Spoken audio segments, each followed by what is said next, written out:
অনেক ছোটবেলায় আমার বাবা আমাদেরকে চলে গেছেন। বাবার আদর ভালোবাসা কি আমি জানি না। বিয়ের পরে এ বাড়িতে আসার পর বাবা আমাকে যেভাবে আদর ভালোবাসা মায়া দিয়ে আগলে রেখেছিলেন, আমি বুঝতে পারলাম বাবার আদর কি। আমি না বিশ্বাস করতে পারছি না নিজেই যে বাবা আমাদের মাঝে নেই।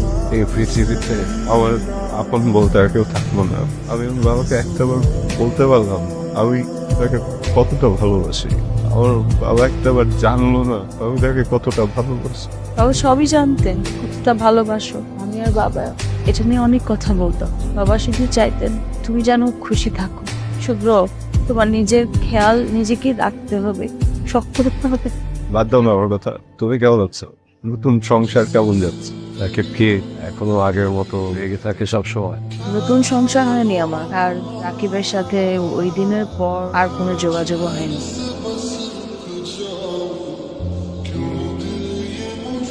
আচ্ছা কেন সরি বলছো? আমাকে ডিভোর্স দিয়েছো সেজন্য?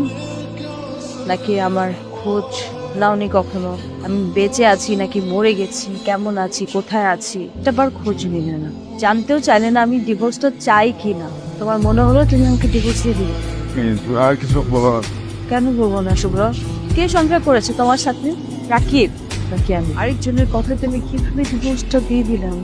জীবনের দ্বিতীয়বার এই বলবো আমি শোনে দ্বিতীয়বার যদি তুমি হয় আমি কখনো থাকবো না, তখন তোমার জীবনে থাকবো না।